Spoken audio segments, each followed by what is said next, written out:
She was the reigning US champion and a favourite for Olympic gold. But after completing a practice session for the national championships, as she walked off the ice and passed through a blue curtain into a dark hallway, the cameras pulled away, a loud thump echoed through the corridors, and a haunting scream rang out through the quiet air of Detroit's Cobo Arena. As the camera rushed back to see what had happened, Nancy Kerrigan sat curled up, writhing in pain on the floor as a strange man disappeared from the scene. The security staff rushed through the halls chasing after the man, and the medical staff asked Nancy what had happened, but all Nancy could respond with was why?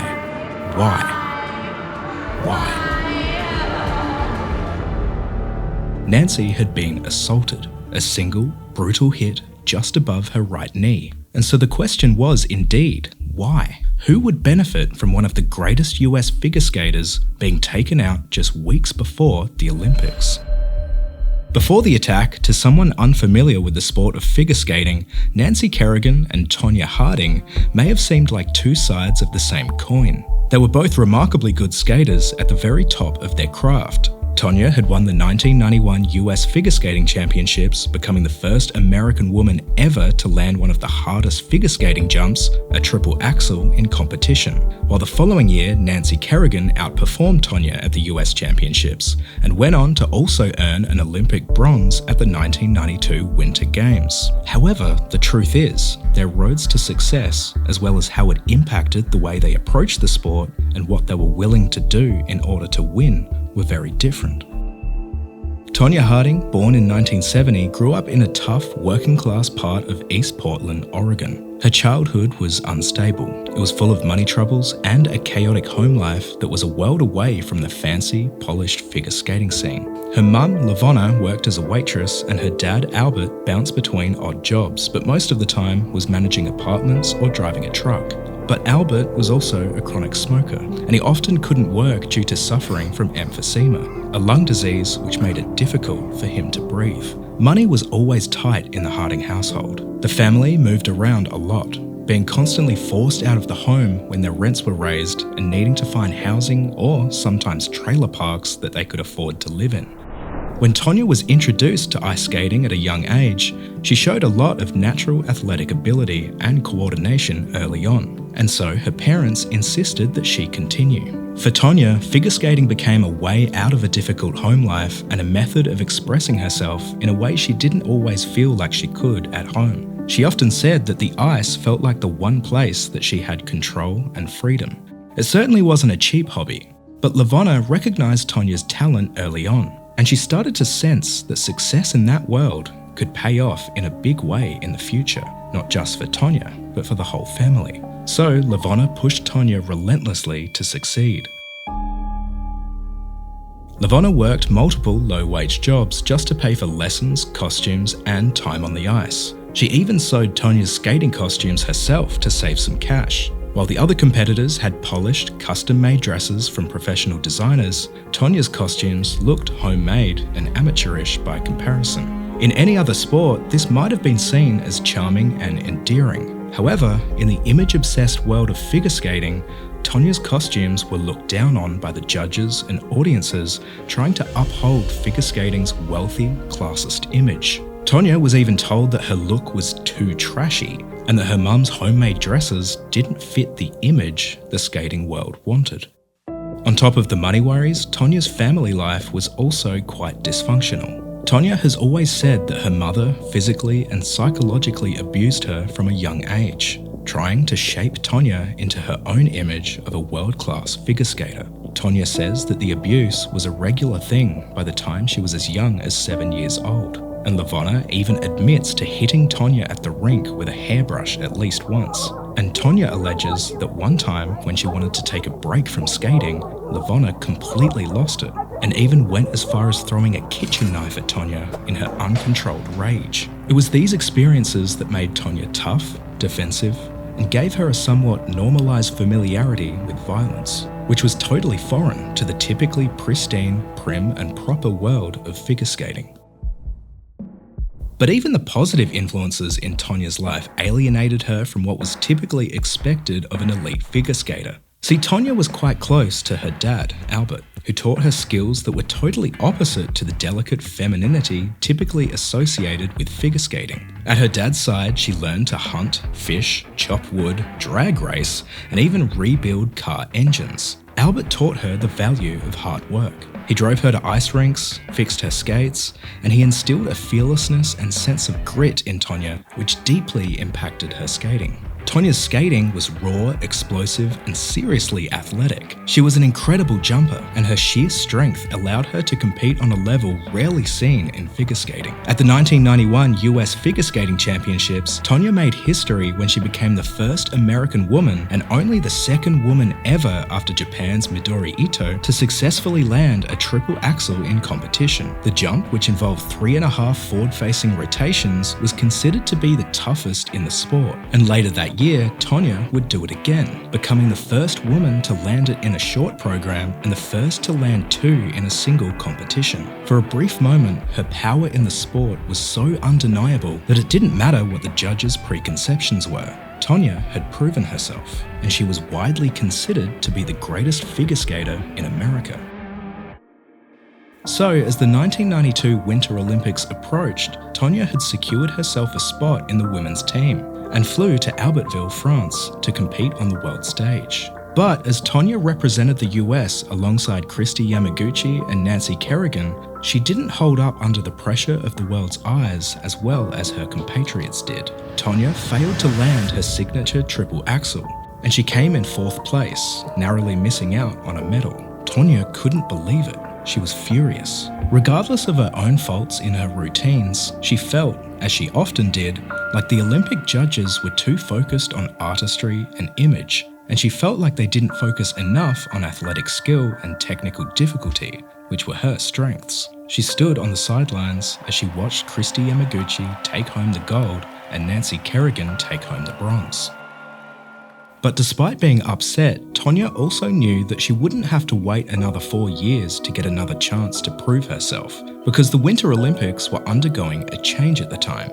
See, while the Winter Games had been held every 4 years at the same time as the Summer Games, the International Olympic Committee were about to change that, separating the 2 events into alternating even-numbered years. And so, 2 years later, in 1994, the Winter Olympics were due to be held again in Lillehammer, Norway, which would become the first Winter Games to be held in a different year from the Summer Games. When Tonya left France and arrived back in the US, she tried to refocus her efforts on preparing for Lillehammer. This time, she was determined to take home the gold. She imagined the sponsorships, the opportunities, and the respect that was up for grabs. She knew that she had the ability to achieve it. She just needed one more shot at it. And with Kristi Yamaguchi stepping away from the Olympics after her gold medal win to focus on skating professionally, Tonya knew there was really only one other skater in America who had the potential to outshine her on the world stage.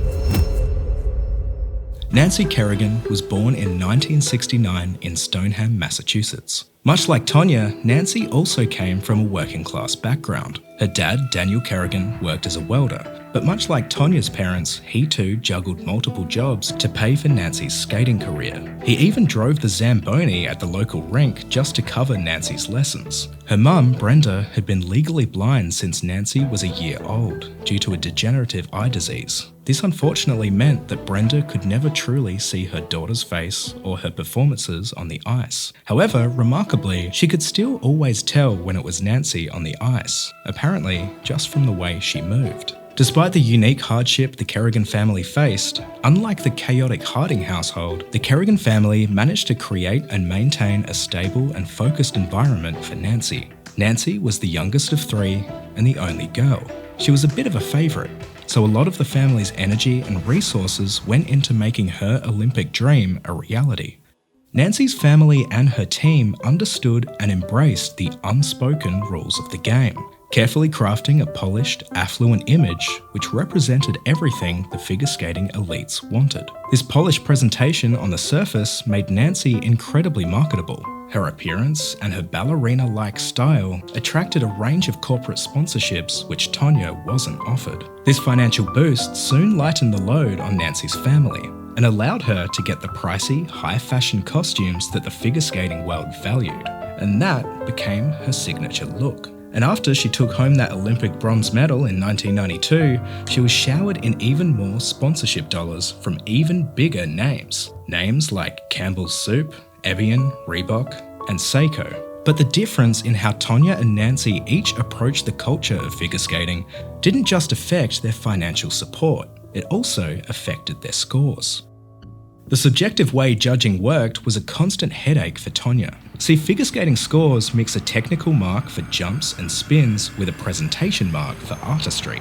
So, while Tonya's athletic talent was undeniable, she consistently got lower scores for presentation. Her powerful style was also often called unfeminine, her homemade costumes tacky, and her music choices too aggressive. Nancy, on the other hand, shined in the presentation category, with her elegant and expensive outfits helping her earn high marks that could often make up for a less than perfect technical performance. You know, the actual skating part of figure skating. This situation put Tonya in a really tough and high-pressure spot. Her historic triple axel was her biggest strength, but it also became a liability. It was an objective athletic feat so difficult that the judges couldn't ignore it. However, relying so heavily on this high-risk move meant her success was always all or nothing. If she didn't land the axel, her scores would plummet, since she didn't have the artistic safety net that skaters like Nancy enjoyed. This forced an environment of intense desperation for Tonya, where she felt like she had to be technically flawless just to compete against the others who had conformed to the aesthetic expectations of the sport. As Tonya tried focusing her efforts on the future possibility of making it onto the podium at the Olympics, it felt like a losing battle, and this mentality of desperation and victimhood started bleeding out and infecting the others in Tonya's inner circle, especially Tonya's ex-husband, Jeff Gillooly. Tonya had married Jeff in 1990, when she was just 19 years old. However, just over a year later, Tonya was already filing for divorce. The reason why was revealed in a police report filed at the time by Tonya. Tonya was seeking a restraining order on Jeff. She claimed he had physically assaulted her. And when he then brought a shotgun into the house, she started fearing for her life. A month after that restraining order was submitted, another police report was filed, again by Tonya. This time, she said that Jeff had tracked her down, cornered her in a boatyard, and threatened to break her legs and end her career. However, just a few months later, the two were back together again. The restraining orders and divorce were annulled, like nothing had ever happened. Tonya found herself stuck in a cycle of control and dependency on Jeff, and he started to depend on her too.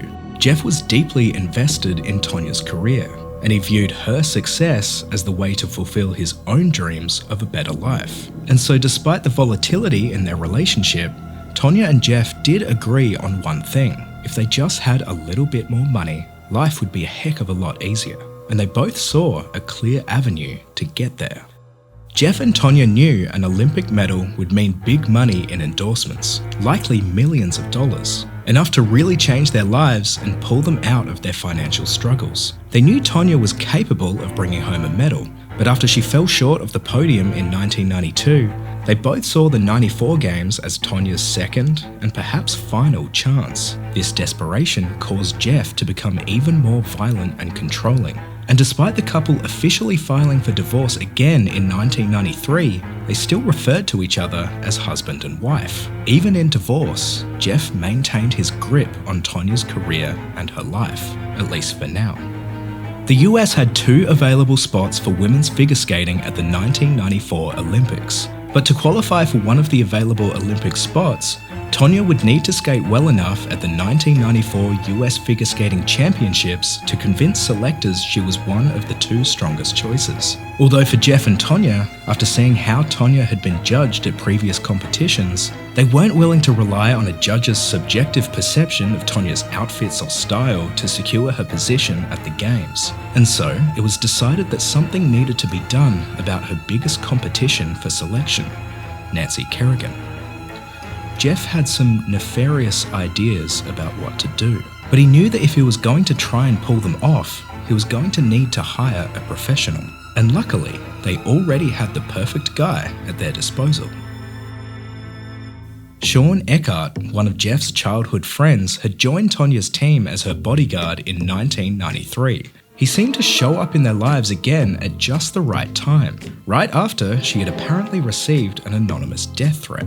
Sean was the owner of World Bodyguard Services, and on paper, he was a certified badass. He was a well-travelled espionage expert and counter-terrorism specialist. He knew how to manipulate people's psychology and sweep a room for bugs. Perhaps most incredibly, he'd worked for a Swiss security firm called the Blackstone Corp on top-secret missions to retrieve hostages when he was only 16 years old. With Sean, Jeff and Tonya felt safe, like they had their very own James Bond on their side. Of course, Sean didn't look like James Bond.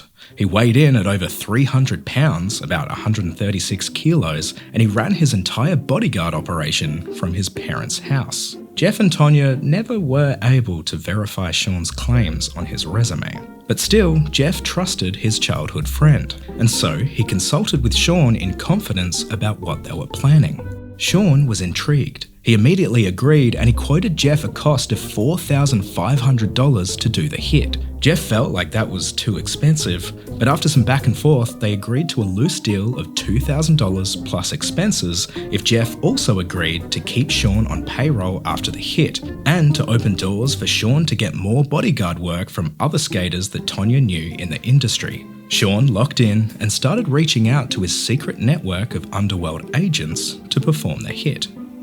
Sean ended up recruiting one of his friends for the job, Derek Smith, a guy he knew from Arizona. The two of them had been planning to one day open an anti-terror security training camp, but of course they needed money to do that. So Derek agreed that this would be a step in the right direction. Derek didn't want to get his hands dirty himself, so he recruited his nephew, Shane Stant, to carry out the hit. But Derek was nervous about the whole thing, not about the actual hit. To him, it was just a job. He was nervous that they weren't going to get paid. Sean had already received $2,700 to organise the hit, and even though Jeff had since promised him even more after the hit had been carried out, to Derek, that promise didn't feel like enough. So Derek came up with a strategy to protect themselves. He told Sean to bring a recording device to the meeting with Jeff. That way they could use the tapes as leverage in case Jeff refused to pay or turned on them. Plus, if it all went well and Tonya were to become a worldwide sensation,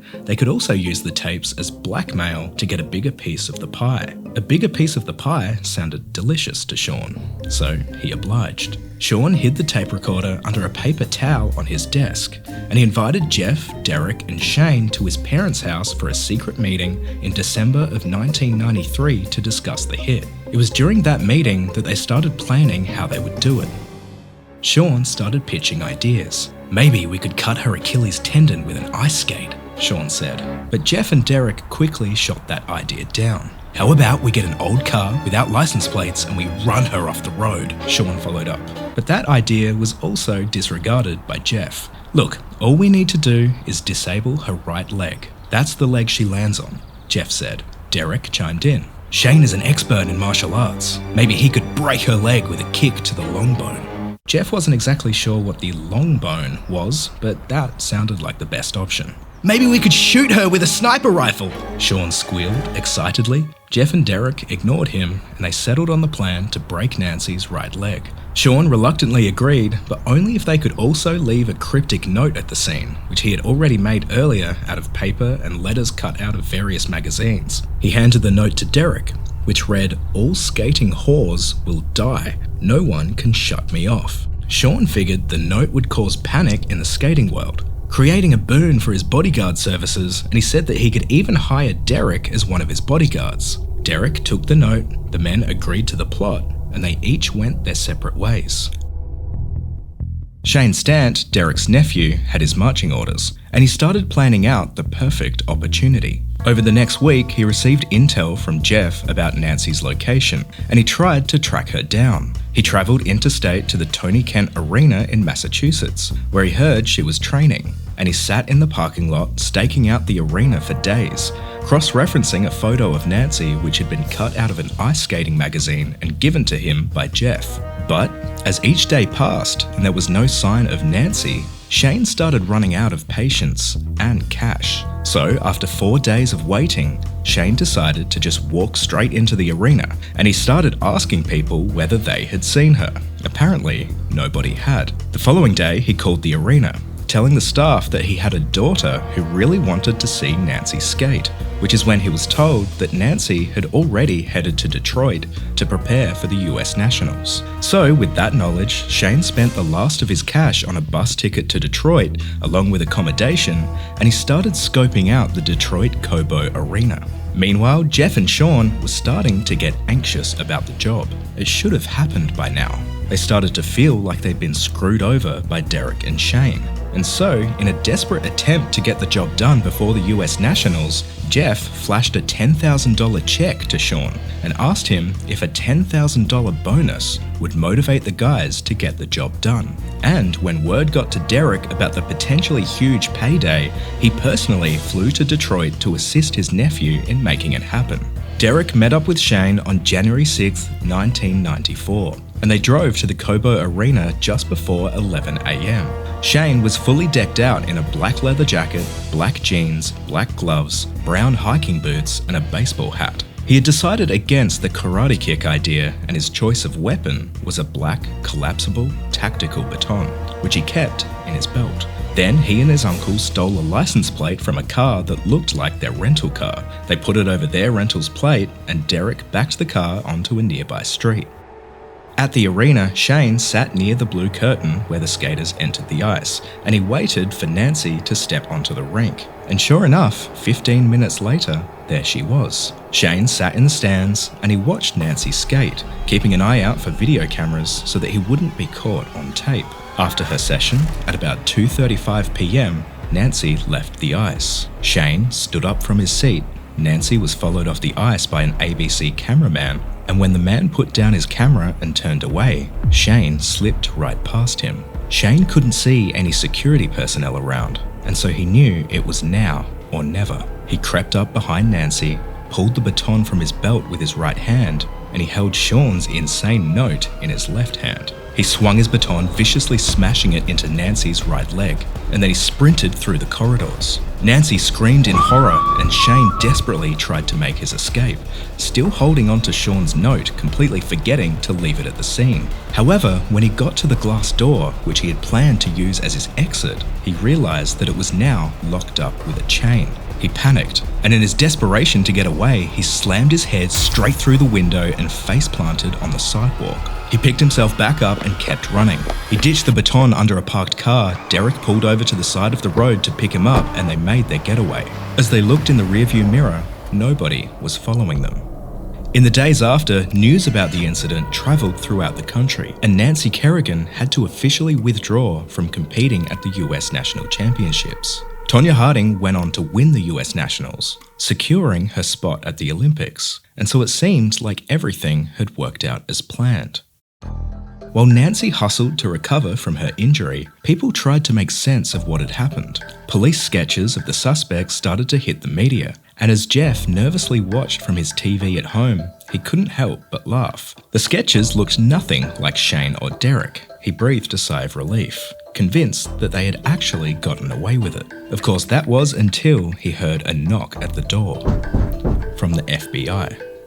As the investigation unraveled and the FBI brought Jeff in for questioning, he was surprised by just how much they seemed to know about everything that had happened. It had only been a week since the attack, and it was as if the FBI had been there in the room right next to them as they had concocted the conspiracy. And Jeff eventually found out why. See, while Jeff, Derek, and Shane had all been lying low since the attack, Sean Eckhart hadn't. In fact, on the contrary, Sean had been out bragging to just about everyone he knew that he had organised the hit, and in doing so, he had changed the world. At the time, Sean was also studying a paralegal course, which he thought could help him with building his bodyguard enterprise, and he even started bragging to his classmates in the course. At first, the other students thought he was talking nonsense. They'd heard him brag before about fanciful missions he'd supposedly undertaken with the CIA, FBI, and counter-terrorism operations. But after being brushed off and called a liar, Sean started showing his classmates the tape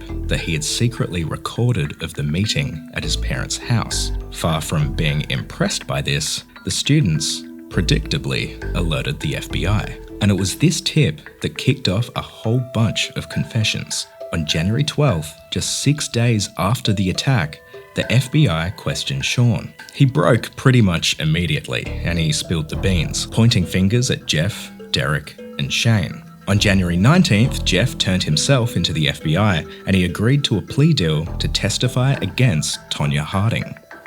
While investigators continued their search for evidence, they sifted through the rubbish bin from a restaurant where Tonya and Jeff had met, and they found a discarded envelope. On it was a handwritten note with the name and address of the Tony Kent Arena, Nancy Kerrigan's practice rink in Massachusetts. Handwriting experts eventually confirmed that it was Tonya Harding's handwriting.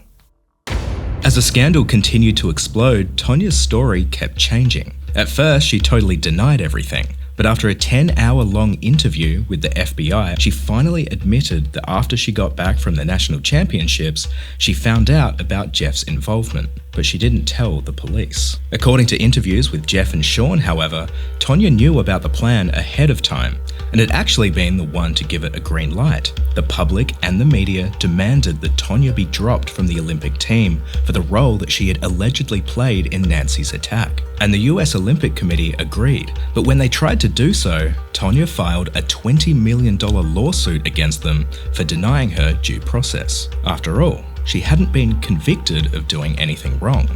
Yet.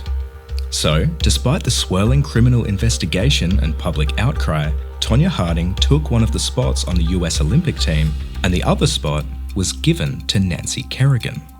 See, as it turns out, the injury Shane had inflicted on her was bad, but it hadn't taken her out of contention entirely. Her long bone, as Derek called it, was still intact. And the US Olympic Committee offered Nancy the other spot if she still felt like she was capable of performing at a high level. And so, both women hopped on a plane and headed to Lillehammer for what would become the most intense Olympic showdown in US history. The US media leaned hard into the Tonya vs. Nancy rivalry, and TV anchors were pressured to sensationalize every single aspect of the story, framing their rivalry in a watered-down, easy-to-understand story of good versus bad. Tonya was portrayed as the evil, jealous trailer trash, while Nancy, with her expensive designer outfits and big endorsements, became the adored ice princess. The 1994 Olympic women's figure skating competition was anticipated to be one of the highest-rated sports broadcasts in American television history, with viewership driven almost entirely by the real-life drama. Reporters documented every glance and interaction between the two skaters. During their first practice session in Lillehammer, where they both shared the ice, Nancy Kerrigan even wore the exact same white lace skating outfit that she had been wearing on the day of the attack, which was positioned by the media as a calculated, symbolic act of defiance, perhaps even a declaration of war. Though Nancy said it was just because she thought it would be funny. But despite all of the chaos around her, as the competition began, Nancy Kerrigan made it abundantly clear that the attack hadn't fazed her. Nancy pulled off one of the most impressive performances in the short program that she'd ever done. She headed into the final free skate program in first place. And only 7 weeks after the assault, in an incredibly close 5-4 split decision by the judges, she won the silver medal, narrowly missing out on gold to Oksana Bayul from Ukraine. However, Tonya Harding's Olympic performance, by contrast, was a complete meltdown. She struggled in the short program, placing 10th, and then during warm-ups for the free program, a lace on her right skate snapped. Her team scrambled to find a new one, but it was too short, so her boot wasn't secure on her foot. She hit the ice late, started her routine, but then messed up her first jump. In a chaotic scene, she then skated over to the judges, cried, and showed them the loose lace, and begged for a redo. The judges agreed, letting her skate again at the end of the group. But even with a second shot, she was clearly rattled, and she ended up a distant 8th place overall, and the media and public all over America celebrated her meltdown and her ultimate failure. After Tonya arrived back home, in the weeks and months following the Lillehammer Olympics, the full legal and professional consequences of the attack came down on everyone involved in the conspiracy. On March 16, 1994, Tonya Harding appeared in a Portland courtroom and accepted a plea bargain to avoid a trial and the risk of prison time. She pleaded guilty to a single charge: conspiracy to hinder the prosecution of Nancy Kerrigan's attackers, a Class C felony. The plea acknowledged that she had learned of the plot after the fact and had failed to report it to authorities. She was sentenced to 3 years of probation, ordered to perform 500 hours of community service, and assessed a total of $160,000 in fines and fees, which included a $100,000 fine to the state, a $50,000 mandatory donation to the Special Olympics, and $10,000 to reimburse the county for legal costs. An immediate condition of the plea was that she resign from the USFSA, the United States Figure Skating Association. The 4 men involved in the plot all received prison sentences. Jeff Gillooly and Sean Eckhart pleaded guilty to the more serious federal charge of racketeering. Jeff was sentenced to 2 years in federal prison and fined $100,000, while Sean was given a prison sentence of 18 months. The hitman, Shane Stant, and his uncle, the getaway driver, Derek Smith, pleaded guilty to conspiracy to commit second-degree assault, and they were also both sentenced to 18 months in prison. By the end of 1995, all 4 men had served their time and had been released. But while Tonya Harding's plea deal kept her out of prison, her career was far from safe. The USFSA conducted their own internal investigation, and on June 30th of 1994, the panel released its findings, concluding that the evidence they discovered showed that Tonya had prior knowledge and was involved prior to the incident. And so, they handed down what essentially amounted to a sports death penalty. The USFSA formally stripped Tonya of her 1994 US Championship title, and they banned her for life from participating in any USFSA-sanctioned event, either as a skater or a coach. This decision effectively ended Tonya's career. Without a membership in the national governing body, she couldn't compete in eligible competitions, nor could she skate in the lucrative professional shows and tours that were the primary source of income for skaters who had participated in the Olympics. This punishment ended up being far more impactful and long-lasting than what the court had decided. While the legal system offered a chance to get back on track after probation, the USFSA's ban essentially permanently erased her from the world that she had poured her whole life into. In the aftermath of Lillehammer, Nancy Kerrigan gracefully transitioned from competitive skating to a lucrative professional career. She signed multi-million-dollar endorsement deals, including a huge one with Walt Disney World, and she became a headline star in ice shows like Champions on Ice. She ended up marrying her agent, Jerry Solomon, in 1995, and after a difficult struggle that included 6 miscarriages, she raised 3 children.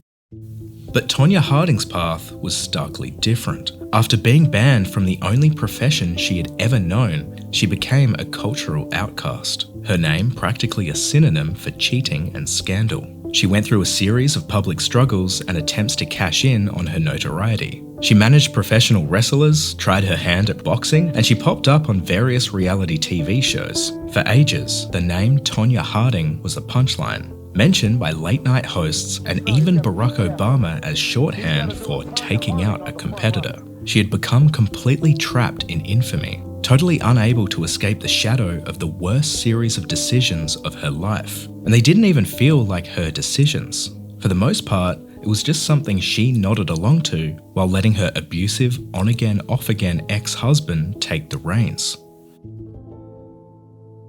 But in 2015, the understanding of everything that had happened started to shift when Tonya was approached by a screenwriter, Stephen Rogers, who had become interested in her story. Stephen was fascinated by interviews he'd seen where Tonya appeared to see herself as the victim in the story. For someone who had been so clearly connected to the attack, it seemed odd that Tonya could have such a vastly different understanding of everything that had transpired. And so, Stephen started writing a script to capture this seemingly bizarre contradiction. And when he reached out to Tonya and Jeff themselves for interviews, he started seeing with increasingly more and more clarity what the existing narrative around the story hadn't shown. Stephen started seeing the nuance behind what had for years been overlooked and misunderstood.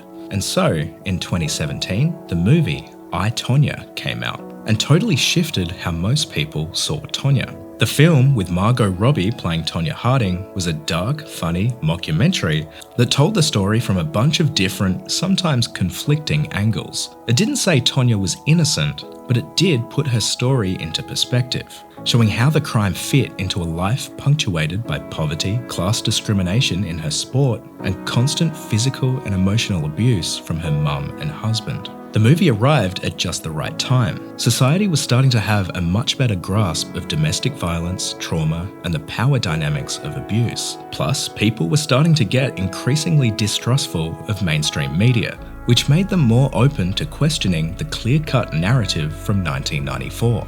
The film was a huge success, earning over $50 million off a budget of just $11 million. But Tonya didn't make much money from the film. She was only paid a one-off sum of about $15,000 for her image rights and story. However, the value for Tonya came with how the new lens on her story affected her reputation. Suddenly, Tonya Harding wasn't just a bad guy. A lot of people started seeing her for what she was, a complicated, deeply flawed, but also really sympathetic figure. The facts of the case hadn't changed, but how society understood them had shifted a lot. And with this shift came new opportunities once again. Tonya started doing national skating appearances again. Not in competition, but as a guest skater at small events. She also became a motivational speaker, an occasional podcast guest, talking about resilience and surviving public shame. Today, Tonya lives a quiet life with her loving husband, Joseph Price, and their son, Gordon. When she was asked about whether she would try and encourage Gordon to become a world-renowned athlete like her, she laughed, saying that it didn't matter to her in the slightest. Rather, she wants to raise her son outside the spotlight and to focus first and foremost on what she's learned is actually important to Gordon's success and what he chooses to do in life: having a good mother.